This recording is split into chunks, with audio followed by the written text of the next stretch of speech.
Chapter 20. Jonathan Harker's Journal. 1 October, evening. I found Thomas Snelling in his house at Bethnal Green, but unhappily he was not in a condition to remember anything. The very prospect of beer, which my expected coming had opened to him, had proved too much, and he had begun too early on his expected debauch. I learned, however, from his wife, who seemed a decent poor soul, that he was only the assistant to Smollett, who of the two mates was the responsible person. So off I drove to Walworth, and found Mr. Joseph Smollett at home, and in his shirt-sleeves, taking a late tea out of a saucer. He is a decent, intelligent fellow, distinctly a good, reliable type of workman, with a headpiece of his own. He remembered all about the incident of the boxes, and from a wonderful dog's-eared notebook, which he produced from some mysterious receptacle about the seat of his trousers, and which had hieroglyphical entries in the thick, half-obliterated pencil, he gave me the destinations of the boxes. There were, he said, 6 in the cartload which he took from Carfax, and left at 197 Chicksand Street, Mile End, Newtown, and another 6 which he deposited at Jamaica Lane, Bermondsey. If, then, the Count meant to scatter these ghastly refuges of his over London, these places were chosen as the first of delivery, so that later he might distribute more fully. The systematic manner in which this was done made me think that he could not mean to confine himself to 2 sides of London. He was now fixed on the far east of the northern shore, on the east of the southern shore, and on the south. The north and west were surely never meant to be left out of his diabolical scheme, let alone the city itself and the very heart of fashionable London in the south-west and west. I went back to Smollett and asked him if he could tell us if any other boxes had been taken from Carfax. He replied, "Well, governor, you've treated me very handsome. I had given him half a sovereign, and I tell you all I know. I heard a man by the name of Bloxham say 4 nights ago, in the Hare and Hounds in Pincher's Alley, as how he and his mate had a rare dusty job in an old house in Perfect. There ain't a many of such jobs as this here, and I'm thinking that maybe Sam Bloxham could tell you summat." I asked if he could tell me where to find him. I told him that if he could get me the address it would be worth another half-sovereign to him. So he gulped down the rest of his tea and stood up, saying that he was going to begin the search then and there. At the door he stopped and said, "Look here, governor, there ain't no sense in me a-keeping you here. I may find Sam soon or I mayn't, but anyhow he ain't like to be in a way to tell ye much tonight. Sam is a rare one when he starts on the booze. If you can give me an envelope with a stamp on it, and put your address on it, I'll find out where Sam is to be found and post it to you tonight. But you'd better be up arter him soon in the morning, or maybe you won't catch him, for Sam gets off main early. Never mind the booze the night afore." This was all practical, so one of the children went off with a penny to buy an envelope and a sheet of paper, and to keep the change. When she came back I addressed the envelope and stamped it, and when Smollett had again faithfully promised to post the address when found, I took my way home. We're on the track anyhow. I am tired tonight, and want to sleep. Mina is fast asleep, and looks a little too pale. Her eyes look as though she had been crying. Poor dear, I've no doubt it frets her to be kept in the dark, and it may make her doubly anxious about me and the others. But it is best as it is.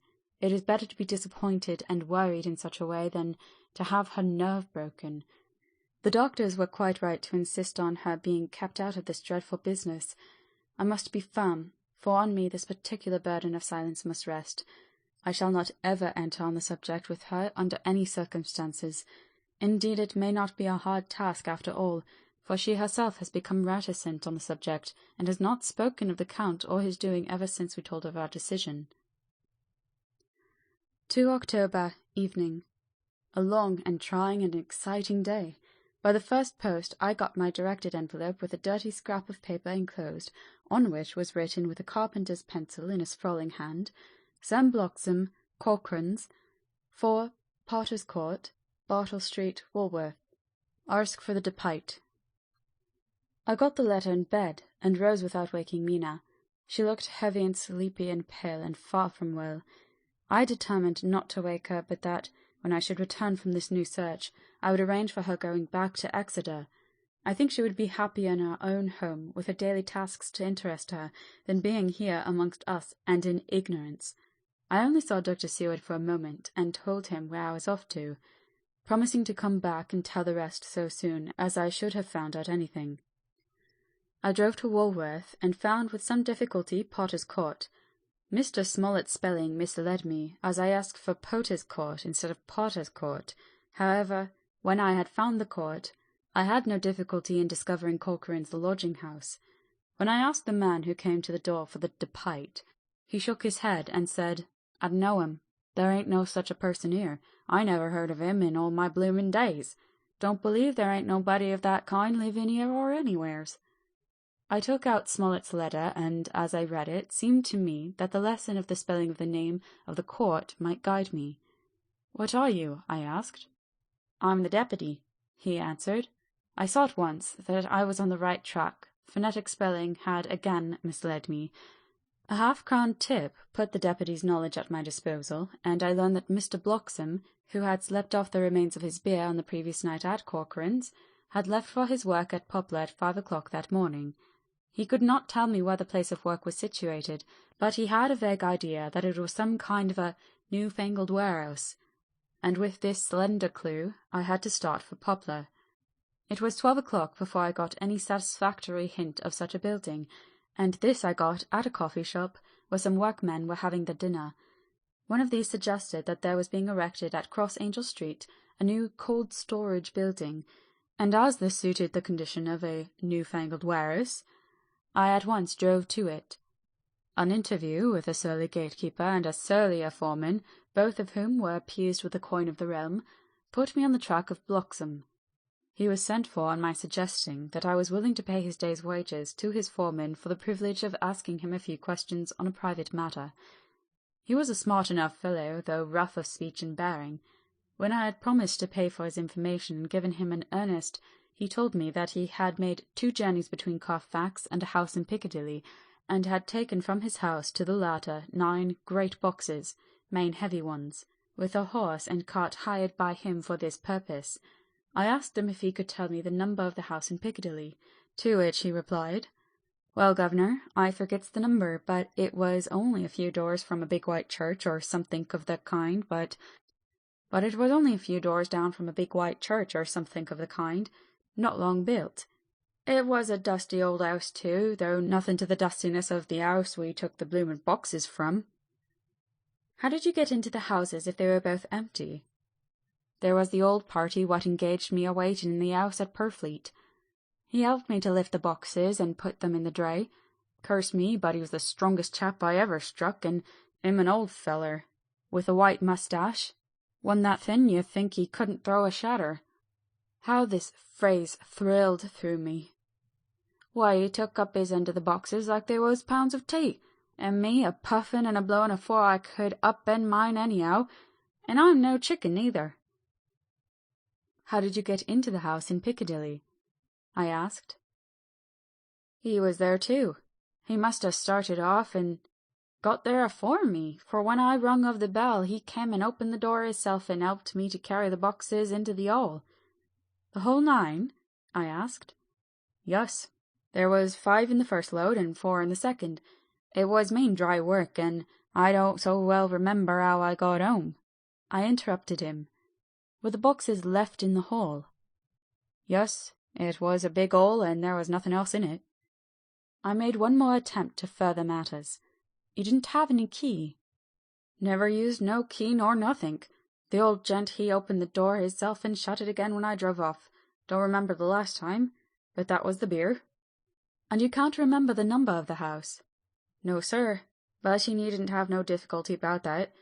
It's an iron with a stone front with a bow on it, and I steps up to the door. I know them steps I haven't had to carry the boxes up with 3 loafers what come round to earn a copper.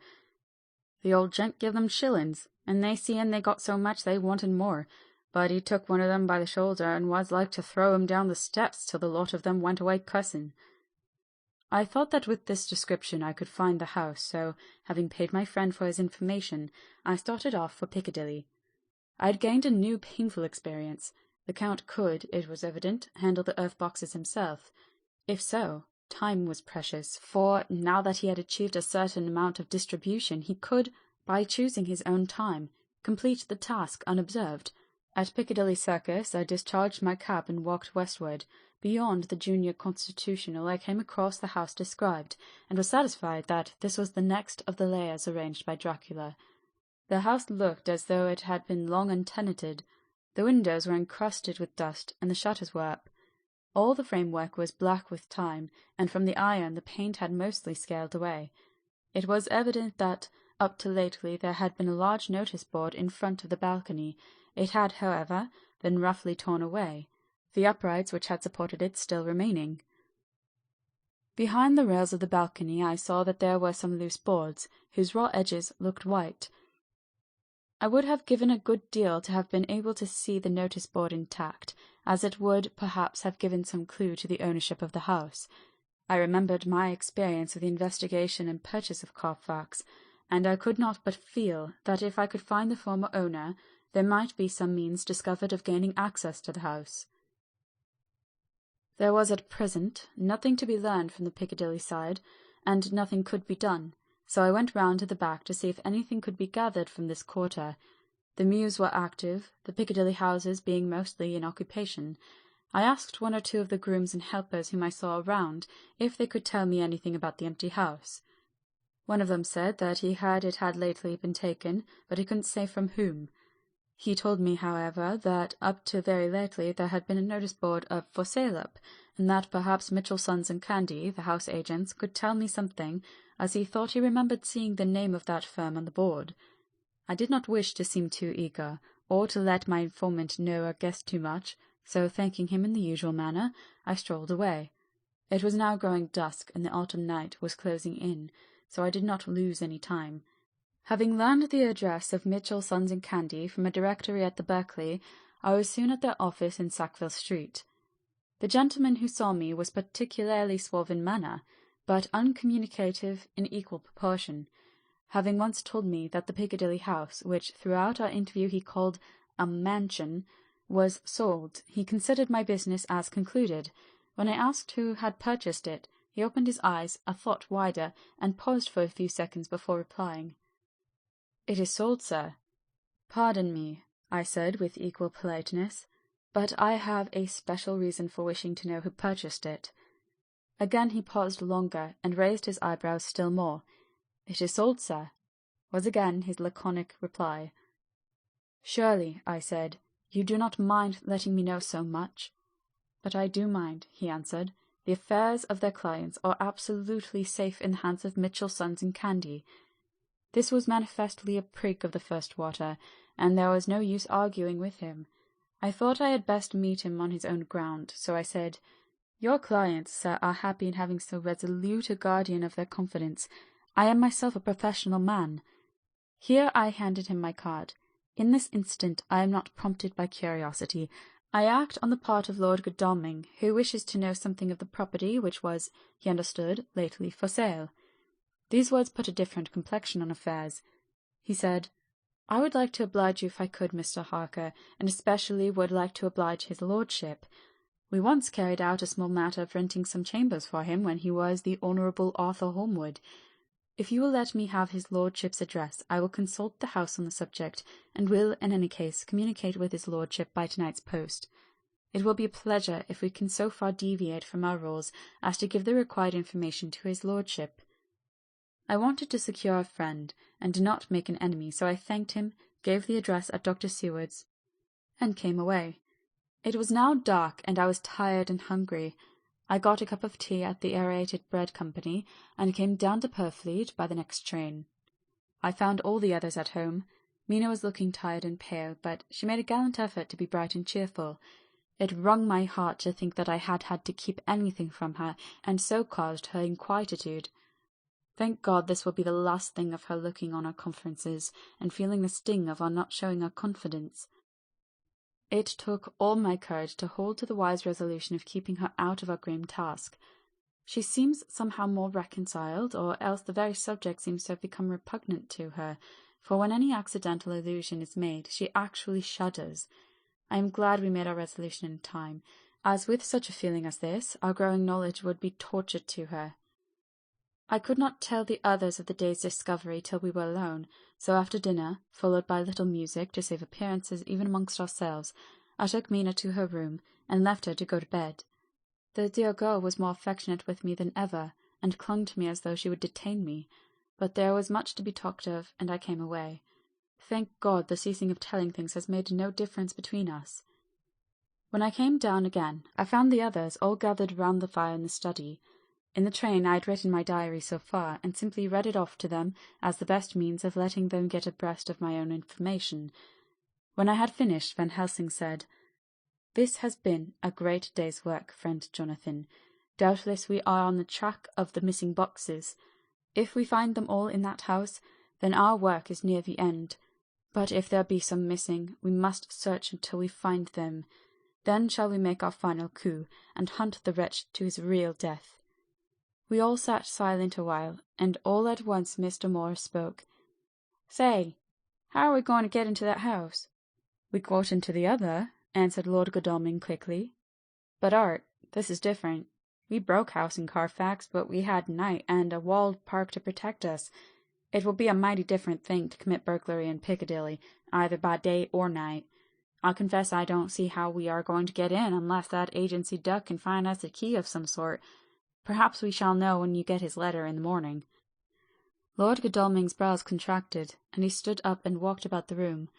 By and by he stopped and said, turning from one to the other of us, "Quincy's head is level. His burglary business is getting serious. We got off once all right, but we have now a rare job on hand, unless we can find the Count's key basket." As nothing could well be done before morning, and as it would be at least advisable to wait till Lord Godalming should hear from Mitchell's, we decided not to take any active step before breakfast time. For a good while we sat and smoked, discussing the matter in its various lights and bearings. I took the opportunity of bringing this diary right up to the moment. "I am very sleepy, and shall go to bed."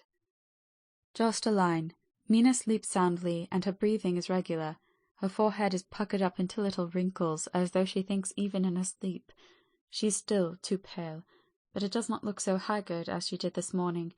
Tomorrow will, I hope, mend all this. She will be herself at home in Exeter. Oh, but I'm sleepy. Dr. Seward's Diary. 1 October.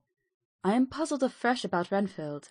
His moods change so rapidly that I find it difficult to keep touch of them, and as they always mean something more than his own well-being, they form more than an interesting study. This morning, when I went to see him after his repulsive Van Helsing, his manner was that of a man commanding destiny. He was, in fact, commanding destiny, subjectively. He did not really care for any of the things of mere earth. He was in the clouds, and looked down on all the weaknesses and wants of us poor mortals. I thought I would improve the occasion and learn something, so I asked him, "What about the flies these times?" He smiled on me in quite a superior sort of way, such a smile as would have become the face of Malvolio, as he answered me, "The fly, my dear sir, has one striking feature. Its wings are typical of the aerial powers of the psychic faculties. The ancients did well when they typified the soul as a butterfly." I thought I would push his analogy to its utmost logically, so I said quickly, "Oh, it is a soul you are after now, is it?" His madness foiled his reason, and a puzzled look spread over his face as, shaking his head with a decision which I had but seldom seen in him, he said, oh no, I want no souls. Life is all I want." Here he brightened up. "I am pretty indifferent about it at present. Life is all right. I have all I want. You must get a new patient, doctor, if you wish to study zoophagy." This puzzled me a little, so I drew him on. "Then you command life. You are a god, I suppose?" He smiled with an ineffably benign superiority. "Oh, no! Far be it from me to arrogate myself the attributes of a deity. I am not even concerned in his especially spiritual doings. If I may state my intellectual position, I am, so far as concerns things purely terrestrial, somewhat in the position which Enoch occupied spiritually." This was a poser to me. I could not at the moment recall Enoch's appositeness, so I had to ask a simple question. though I felt that by so doing I was lowering myself in the eyes of the lunatic. And why with Enoch? Because he walked with God. I could not see the analogy, but did not like to admit it, so I harked back to what he had denied. So you don't care about life and you don't want souls? Why not? I put my question quickly and somewhat sternly, on purpose to disconcert him. The effort succeeded. For an instant he unconsciously relapsed into his old servile manner, bent low over me, and actually fawned upon me as he replied, "I don't want any souls, indeed, I don't. I couldn't use them if I had them. They would be no manner of use to me. I couldn't eat them, or—" He suddenly stopped, and the old cunning look spread over his face like a wind sweep on the surface of the water, and darker as to life. What is it, after all? When you've got all you require, and you know that you will never want, that is all. I have friends, good friends, like you, Dr. Seward. This was said with a leer of inexpressible cunning. I know that I shall never lack the means of life. I think that through the cloudiness of his insanity he saw some antagonism in me, for he at once fell back on the last refuge of such as he, a dogged silence. After a short time I saw that for the present it was useless to speak with him. He was sulky, and so I came away. Later in the day he sent for me. Ordinarily I would not have come without special reason, but just at present I am so interested in him that I would gladly make an effort. Besides, I am glad to have anything to help to pass the time. Harker is out, following up clues, and so are Lord Godalming and Quincy. Van Helsing sits in my study poring over the record prepared by the Harkers. He seems to think that by accurate knowledge of all details he will light upon some clue. He does not wish to be disturbed in the work without cause. I would have taken him with me to see the patient, only I thought that, after his last repulse, he might not care to go again. There was also another reason. Renfield might not speak so freely before a third person as when he and I were alone. I found him sitting out in the middle of the floor on his stool, a pose which is generally indicative of some mental energy on his part. When I came in, he said at once, as though the question had been waiting on his lips, "What about souls?" It was evident that my surmise had been correct. Unconscious cerebration was doing its work, even with the lunatic. I determined to have the matter out. "What about them yourself?" I asked. He did not reply for a moment, but looked all round him, and up and down, as though he expected to find some inspiration for an answer. "I don't want any souls," he said in a feeble, apologetic way. The matter seemed preying on his mind, and so I determined to use it. To be cruel only to be kind, so I said, "You like life, you want life." "Oh, yes, but that is all right, you needn't worry about that." "But," I said, "how are we to get the life without getting the soul also?" This seemed to puzzle him, so I followed it up. "A nice time you'll have some time when you're flying out there, with the souls of 1,000 flies and spiders and birds and cats buzzing and twittering and meowing all round you. You've got their lives, you know, and you must put up with their souls." Something seemed to affect his imagination, for he put his fingers to his ears and shut his eyes, screwing them up tightly, just as a small boy does when his face is being soaped. There was something pathetic in it that touched me. It also gave me a lesson, for it seemed that before me was a child, only a child, though the features were worn and the stubble in the jaws was white. It was evident that he was undergoing some process of mental disturbance, and, knowing how his past moods had interpreted things seemingly foreign to himself, I thought I would enter into his mind as well as I could and go with him. The first step was to restore confidence, so I asked him, speaking pretty loud so that he would hear me through his closed ears, "Would you like some sugar to get your flies round again?" He seemed to wake up all at once, and shook his head. With a laugh he replied, "Not much. Flies are poor things, after all." After a pause he added, "But I don't want their souls buzzing round me all the same." "Or spiders," I went on. "Blow spiders! What's the use of spiders? There isn't anything in them to eat or—" He stopped suddenly, as though reminded of a forbidden topic. So, I thought to myself. This is the second time he has suddenly stopped at the word drink. What does it mean? Renfield seemed himself aware of having made a lapse, for he hurried on, as though to distract my attention from it. "I don't take any stock at all in such matters. Rats and mice and such small deer, as Shakespeare has it, chicken feet of the larder they might be called. I'm past all that sort of nonsense. You might as well ask a man to eat molecules with a pair of chopsticks as to try to interest me about the lesser carnivora, when I know what is before me. I see, I said. You want big things that you can make your teeth meet in. How would you like to breakfast on elephant? What ridiculous nonsense you are talking. He was getting too wide awake, so I thought I would press him hard. I wonder, I said reflectively, what an elephant's soul is like. The effect I desired was obtained, for he at once fell from his high horse and became a child again. I don't want an elephant's soul, or any soul at all, he said. For a few moments he sat despondently. Suddenly he jumped to his feet, with his eyes blazing and all the signs of intense cerebral excitement. To hell with you and your souls, he shouted. Why do you plague me about souls? Haven't I got enough to worry and pain and distract me already, without thinking of souls? He looked so hostile that I thought he was in for another homicidal fit, so I blew my whistle. The instant, however, that I did so, he became calm, and said apologetically, "Forgive me, doctor. I forgot myself. You do not need any help. I am so worried in my mind that I am apt to be irritable. If you only knew the problem I have to face, and that I am working out, you would pity and tolerate and pardon me. Pray do not put me in a strait waistcoat.